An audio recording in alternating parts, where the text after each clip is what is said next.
¿Cómo está Miguel Ángel? Un gusto. Siempre a Muy bien, disposición y agradecido por esta cobertura y esta conversación que creo que es necesaria.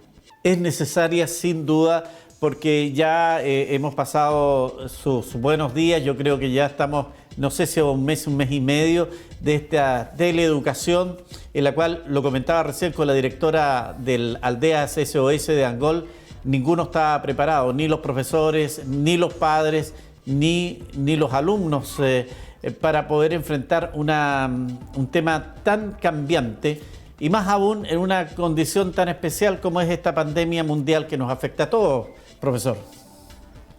Sí, efectivamente, yo creo que hoy día se movieron de manera muy brutal los cimientos de lo que ha sido la educación tradicional, el aula, el profesor, la interacción, los estudiantes, la presencia de ellos en un lugar físico llamado escuela. Y por otro lado, una nueva apuesta que todos suponíamos que podía inmediatamente suplir esta herramienta fundamental que es la sala de clase. Y nos encontramos con situaciones demasiado dramáticas que han ido dando cuenta de un país que desconocíamos o no queríamos ver, que es la inequidad en el tema de la conectividad, que es uno de los factores más vivía gravitante para ver si hay o no aprendizaje, hay o no estudiantes participando del proceso educacional y por desgracia no es así y nuestra región en este caso también marca índices muy brutales en ese aspecto. Entonces es una suma de situaciones pero que nos lleva a nosotros a reflexionar porque los conocimientos en algún minuto se van a recuperar. La experiencia del estudiante en el día a día le va a servir para su vida plena, completa en el futuro y quizás más valiosa que mucha cátedra al interior del aula.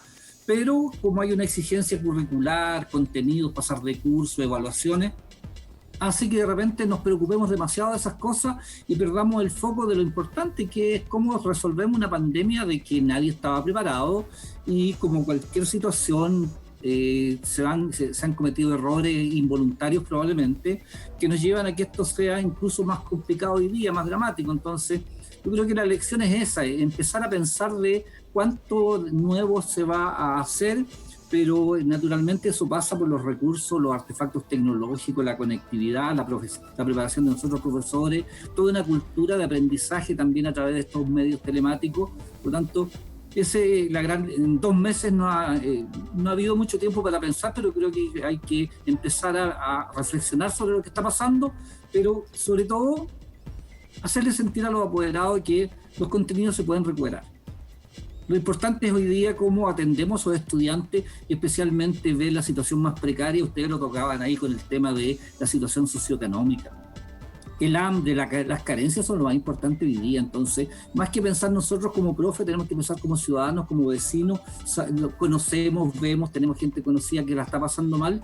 Y la primera encuesta tendrá que ver cuántos de estos niños están comiendo, tienen alimentación en la casa, cuántos papás quedaron cesantes. Y ese va a ser el dato más importante para ver qué hacemos. Y los contenidos se podrán recuperar. Los cuartos medios, eso sí que hay que preocuparse porque es un tema terminal. Eso le iba a decir yo. ¿Dónde está la mayor preocupación respecto de contenidos y evaluaciones para este año? Cuarto medio, me dice usted, y en los primeros años, pre-kinder, kinder, también hay un elemento de formación importante en lo que significa el iniciarse en el ámbito educacional. Sí, yo creo que el golpe más importante va a ser en los niños en todo lo de aprendizaje lectoescritura. Creo que allí es necesario absolutamente la presencia del docente, del profesor, de alguien que esté día a día, porque ese retraso el que en definitiva va a gravitar después también en los años posteriores, porque hoy día se sabe que las habilidades que se desarrollan en la lectoescritura, la comprensión lectora en esos años son clave. Aprender a leer es fundamental. Entonces, ahí hay que colocar los énfasis. Pero bueno, el año 2021, quizá uno como papá, como abuelo, ¿cierto?, se va a preocupar que su hijo a lo mejor no aprendió todo lo que tenía que aprender. Pero hay mucho tiempo en el futuro para poder recuperar eso y ojalá que nadie se adelante en este proceso para que no queden otros también retrasados, porque uno podría tener la tentación de que aquellos estudiantes que se conectan y los vamos a que se iba apalancando, apoyando, pero más que todo aquellos que no tienen la posibilidad. Entonces yo creo que hay que tener paciencia, pero hacer entender a los apoderados de que esta competencia por ganar, por escuelas que ganan, escuelas por CIMSE, creo que hoy día no es lo fundamental, es que veamos cuándo y cómo vamos resolviendo estos temas, teniendo siempre prioridades, que son los cuartos que hacemos con ellos, porque tienen que terminar, y cómo ayudamos a aquellos niños que tienen que aprender a leer, ¿no es cierto? Y si ese proceso no se da este año, bueno, saber que ese diagnóstico nos permite que el próximo año estaría pendiente para poder reforzar lo que no se hizo. Entonces, yo insisto que hoy día, si uno piensa como profe, está a lo mejor muy complicado, pero hay que pensar como persona sobre todo.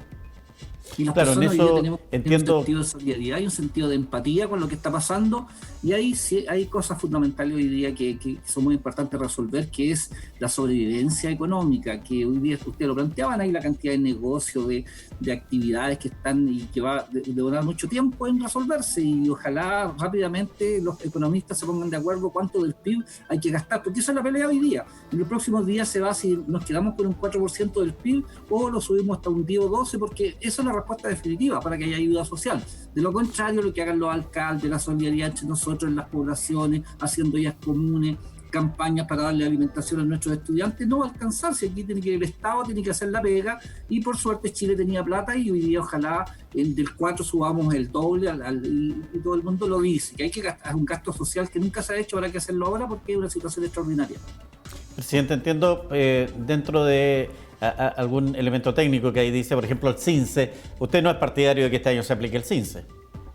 O sea, el CIMSE ya tenía serios cuestionamientos y hay muy pocos intelectuales de peso en Chile que lo defiendan. Y obviamente que este año, aunque uno diga que es un instrumento que puede servir como diagnóstico, pero tal como venía dándose en que hay escuelas que están hoy día condicionadas por el resultado de este año, hay otras escuelas que van a aprovecharse para, ¿no es cierto?, tener un buen CIMSE, porque estaba muy internalizado que CIMSE era sinónimo de calidad. Entonces, yo creo que el sentido común de cualquier autoridad que sepa de educación este año, por las razones propias de la pandemia y las condiciones que existen en la escuela, más todo lo que las críticas que hacen de fondo al CIMSE, hacen aconsejable que no se haga. Entonces, uno espera cierta cordura, cierta racionalidad, que las autoridades que están tomando decisiones escuchen. Si dice todo el mundo, el 90. Vamos a ver si, Jaime, podemos retomar el contacto. Su conexión no está adecuada por el momento. Vamos a ver si ahora me escucha bien. Vamos a retomar la conexión con Jaime Quilaqueo, porque hay varias consultas que nos están llegando y nos parece interesante poder escuchar la opinión que él tiene respecto de este tema. Por ejemplo, Rodolfo Troncoso me dice: ¿qué tanto puede afectar a los alumnos si se atrasa un año las clases, entendiendo que los profesores no trabajan de forma normal? ¿Y qué pasa con el sueldo de ellos?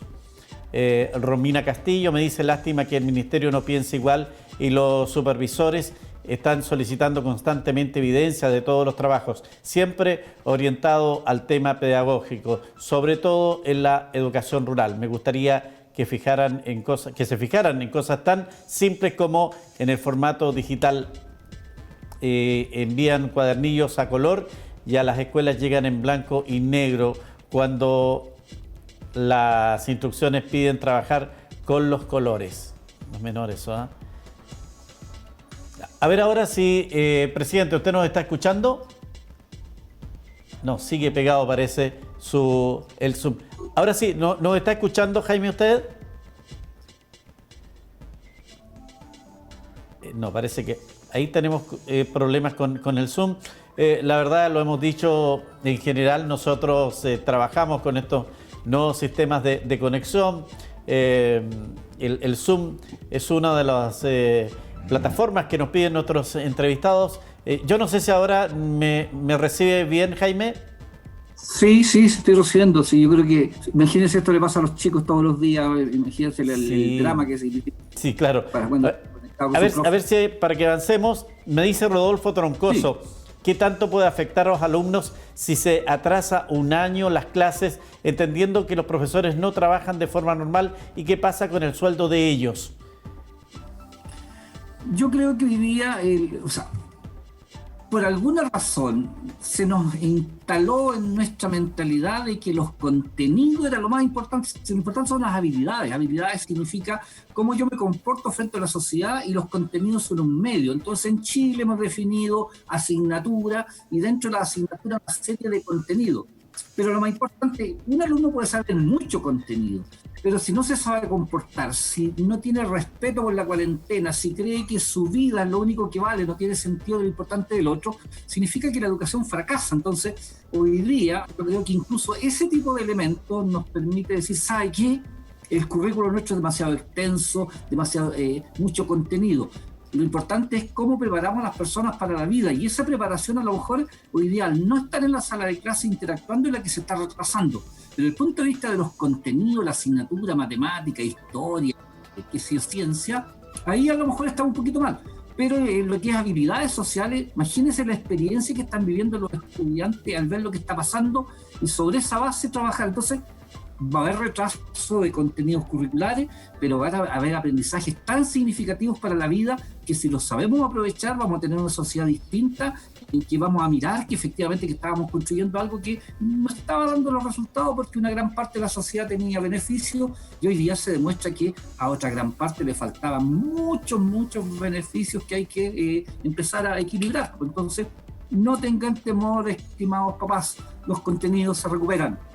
La vida es la seguridad, y la seguridad eso a veces no se recupera. Y respecto de los aprendizajes, las buenas personas se hacen en el día a día, y siempre hay tiempo para eso. Romina Castillo comenta: qué lástima que el ministerio no piense igual, y los supervisores están solicitando constantemente evidencias de todos los trabajos, siempre orientado al tema pedagógico, sobre todo en la educación rural. Me gustaría que se fijaran en cosas tan simples como en formatos digital. Envían cuadernillos a color y a las escuelas llegan en blanco y negro, cuando las instrucciones piden trabajar precisamente con los colores. Bueno, yo creo que eso tiene que ver con la realidad, pues entonces es probable que en otros ambientes donde no hay con satisfacer esas demandas, el papá paga, compra, imprime, pero donde no se puede dependen de lo que le llegue del Estado. Entonces, yo creo que también los profesores tenemos que hacer un poco de autocrítica. ¿Hasta cuándo vamos a seguir obedeciendo si a nosotros nos formaron como profesionales para tomar decisiones en la sala de clase? Tal como un médico toma decisiones de cómo hace cirugía, qué tratamiento da, qué prescribe. Nosotros, por alguna razón, en la formación inicial, en la formación de ejercicio, pareciera que estamos para obedecer. No, nosotros somos los especialistas y tenemos que decirle al ministerio, en este caso concreto ahora, donde vemos que nos surte efecto las recetas que nos dan, decirle no se puede hacer esto, y lo queremos hacer de esta manera porque para eso nos formaron. La universidad nos trae un título que nos habilita para tomar decisiones pedagógicas. Entonces, basta de obedecer, tenemos que ser autónomos, decir esto nos sirve, y la evaluación, que es un arma privativa de nosotros, tenemos que utilizarla. Y pedagógicamente también. Entonces, yo creo que también tenemos un poco de culpa, porque como le obedecemos al director, al jefe de UTP, no. Tenemos que discutir los temas, y si llegamos a la conclusión de que hay cosas impracticables, aunque la burocracia venga, no podemos a riesgo de perder nuestra autonomía profesional. Yo lo digo porque trabajo en clase a través de 35 años, entonces no estoy hablando de cosas extrañas. Seré dirigente en el tiempo libre, pero el 99% de mi tiempo yo dedico a la escuela. Entonces yo no puedo aceptar que me digan algo que sé que no va a dar resultado. Entonces, en este minuto más aún hay que hacerlo, porque si los niños están siendo perjudicados, nosotros no podemos ser cómplices pasivos de esas medidas a veces poco prácticas. Uno no piensa que la autoridad es mala, la autoridad está desconectada, ¿verdad? Y bueno, esa conexión tenemos que provocarla nosotros en este minuto, diciendo qué es lo que pedagógicamente corresponde. Y hoy día lo pedagógico tiene que ser superado por el tema emocional, y más que el tema pasional, contener a nuestros niños para ver si están comiendo o no. Entonces, esas cosas tenemos que tomarlas. Lo único que conocemos la realidad somos nosotros. Hagámoslo. Yo creo que es un imperativo profesional, un imperativo ético. Joana Bustos pregunta: ¿y qué pasa con los octavos, sobre todo para los que íbamos a cambiar a los niños de colegio? Vemos que hay mucha diferencia entre establecimientos.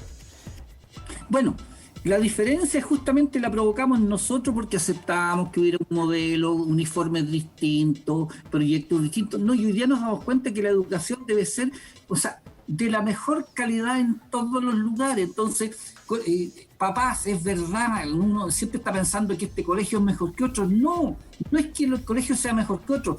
Va a depender de los proyectos de vida que tengamos nosotros los papás para con ellos. Y en cualquier colegio los estudiantes van a recibir buena educación. Entonces, yo creo que estas preocupaciones tenían que ver con otro mundo. Este mundo construido después de la pandemia es un mundo que va a ser bastante más normal y este tipo de cosas. Obviamente, si habrá que hacer exámenes libres, habrá que hacer promoción automática, obviamente habrá que hacerlo. Lo que no podemos hacer es que ciertas habilidades que no lograron este año alcanzarse, habrá que en el tiempo recuperarlas. Pero eso se puede hacer. Todos nosotros, cuántas cosas hemos aprendido que no aprendimos cuando jóvenes y que hemos aprendido después de viejos. Entonces, ¿por qué eso mismo no puede hacer con los niños que son verdaderas esponjas y van aprendiendo siempre cosas nuevas? El tiempo, la realidad nos obligó a esto. Pero tampoco es un drama decir que se van a retrasar, ¿no? Nuestros niños son inteligentes y quizás están aprendiendo más cosas de las que imaginamos, excepto que no está en ninguna parte inscrito en el libro, en el currículo. Pero confianza, nosotros los papás, ustedes papás, ¿no es cierto?, forman hijos, la escuela y la familia son los dos lugares. Hoy día la escuela no está funcionando, pero la casa está funcionando. Y esos valores de la casa a veces son los más trascendentes que la propia escuela. Entonces, a no desesperar. Superemos esta pandemia, el número de muertos es dramático, estamos metidos en una realidad tan brutal que no nos estresemos tanto por lo que pasa en la escuela, sino lo que está pasando al interior de nuestra familia, de nuestra realidad, de nuestro trabajo. Jaime, hay muchas preguntas, la gente está muy entusiasmada con este tema. Romina Castillo me dice, ¿qué opinará sobre la evaluación docente que de igual forma se realizará este año? Bueno, yo creo que es una de las cuestiones también de que el gobierno no entiende. Y finalmente yo creo que es un tema ideológico. Hay tanta plata. El SIM se cuesta 18.000. Y la evaluación docente alrededor de 15.000. O sea, estamos hablando de 30 y tantos mil millones de pesos en algo que hoy día hay que evaluar la evaluación docente, hay que evaluar el SIM. Entonces, la evaluación en el fondo es una ley que se implementó pero que no está dando ningún resultado y por eso se le pidió al ministerio este año que la suspendieron y la única respuesta fue bueno que lo hagan los alcaldes, los directores, que ellos le digan si pueden o no. En el fondo tiraron la pelota, pero eso es falta de responsabilidad. O atendemos a los estudiantes, ni siquiera sabemos cuándo volver a clase. Entonces la evaluación docente no debe hacerse y como no hubo autorización del ministerio, lo único que le decimos, bueno, ojalá que el DAE respectivo, el alcalde respectivo, el sostenedor respectivo, la Fundación del Magisterio, el Servicio Local de Educación, los alcaldes que administran educación, los sostenedores, a la hora de que el profesor pida suspensión, se lo autoricen porque debiera ser así. Entonces, todos esos instrumentos tenemos la obligación hoy día de revisarlos. No sirven, no hay desarrollo profesional docente, es verdad, se aumenta un poco de renta, pero no ayuda al crecimiento profesional, a comunidad educativa, a compartir información, a hacerlo todo más cooperativo, más en equipo. Entonces, son sistemas que trajeron de otro lado, nos impusieron, no tuvimos la capacidad, pero ahora habrá que por lo menos inscribirse, pero hacerla es imposible hacerla. Por lo tanto, esperemos que los alcaldes y los DAE, sí con sentido común, porque tienen más aterrizaje, autoricen la suspensión y si algún colega la quiere dar, que sea voluntario. Bueno, Joana pregunta a propósito del material que se envía a las casas. Lamentablemente no todos los colegios piensan igual. Hay otros que envían trabajos y otros nada. Hay mucha diferencia en esto. ¿Quién controla el contenido y la cantidad de trabajo, dice Joana? Bueno, por lo menos el Ministerio en los últimos 15 días estableció un concepto que se llama priorización curricular y cada asignatura tenía un número de 15, 20, 25 objetivos de aprendizaje y habilidades.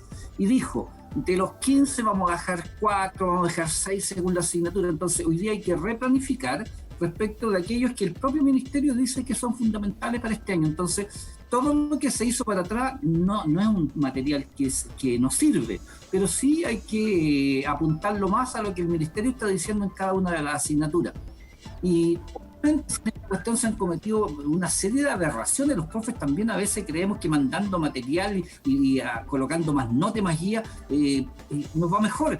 Pero bueno, es parte de esta experiencia, a veces para cumplir el director, de que la escuela que manda más material es mejor escuela, que coloca más notas es mejor, el profesor que reprueba más mejor. Entonces, hoy día todas esas taras, dificultades profesionales, la están sufriendo los apoderados. Entonces ya sabemos que hoy día hay que mandar lo justo y necesario y saber exactamente que hay alumnos que no se pueden conectar, otros que se conectan malamente y unos pocos sí tienen las facilidades. Esa es una realidad que como diagnóstico ya la tenemos, entonces esperamos que en los próximos meses, ¿verdad? Porque esto pareciera que antes de agosto, septiembre, estos meses de este tiempo, no cometamos ninguna injusticia para con nuestros estudiantes, en la medida de lo posible acercarnos y a todo aquello que nos pueda hacer, no hacerlo, si nadie, ¿verdad?, tendría capacidad, razón para obligar a lo imposible.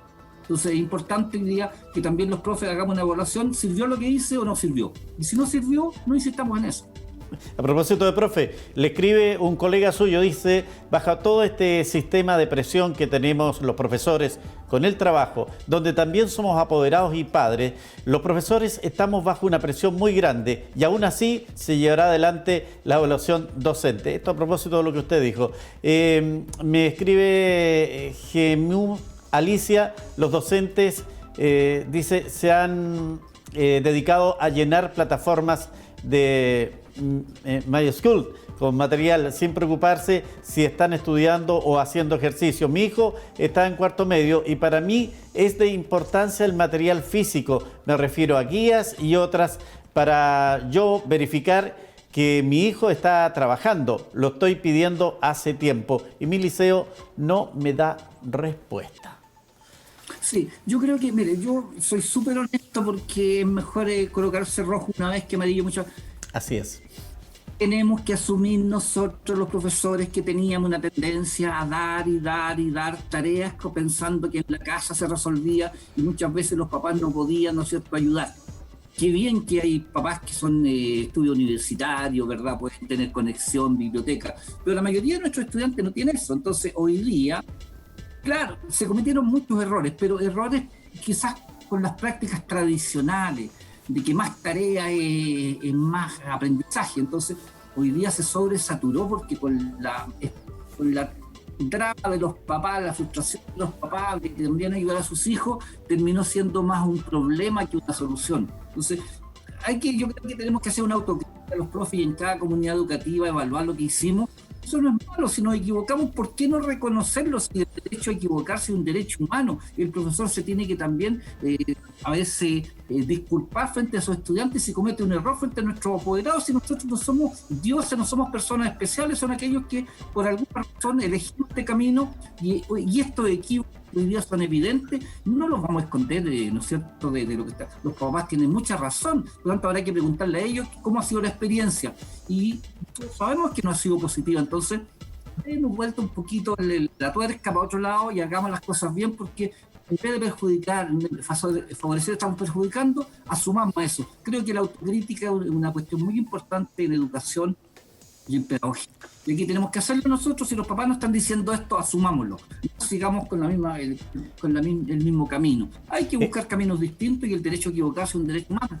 Así es. Bueno, Nancy Silva, la última pregunta que le vamos a hacer de nuestros seguidores, porque casi no hemos podido conversar el tema que habíamos convocado. Dice, ¿qué pasa con liceos técnicos profesionales y terminan cuarto medio y debían hacer prácticas dentro de los periodos de clases? ¿Qué pasará con ello? Es claro que no es posible debido a esta pandemia, dice ella. Yo creo que la autoridad regional hoy día, los CEREMIS, tienen una tarea muy importante, empezar a juntar a los directores, a todos aquellos que toman decisiones para ver qué camino establecer y bajo esa lógica llegar con una propuesta al ministerio. No esperemos que el ministerio nos ilumine, por primera vez tenemos que ser proactivos y todos los directores, ¿verdad?, jefes técnicos y profesores de los colegios técnicos profesionales saben las dificultades que hay hoy día y que la promoción tiene que ver con una especie de práctica que hacen allí. Entonces, busquen los mecanismos y hagan propuestas concretas, júntense las escuelas técnico-profesionales de la región y sobre esa base empezar a entregar propuestas partiendo por el nivel regional. Una mesa técnica necesitamos, tal como hay mesas técnicas en Santiago, y ya yo como presidente del Colegio de Profesores estoy disponible para generar estos puentes, pero para ser propositivo. No esperemos que la autoridad, porque la autoridad nos va a traer macro soluciones, pero nosotros sabemos qué cosas hacer. Entonces es bueno que esa inquietud se transforme en una pregunta, pero una pregunta también con una propuesta propuesta que permita construir una solución práctica para estos estudiantes y no esperemos de aquí a diciembre a ver si nos llega el maná de otro lado. Creo que tenemos capacidad propia para generar respuesta en ese ámbito.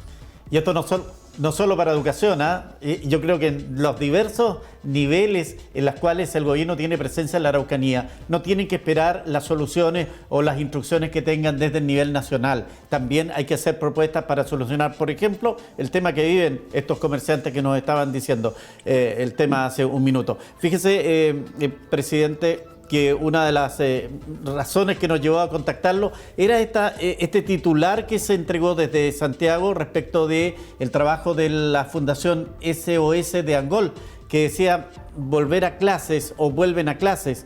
Y en el fondo nos explicó la directora hace un instante de que no se trata de eso, se trata de que ellos están apoyando la teleeducación a los chicos que trabajan con ellos, que no tienen los papás la capacidad de apoyarlos. Entonces había ahí aparentemente un tema de información y que en definitiva no se trata que ellos vuelvan a clases y que la Araucanía sea la primera en volver a clases.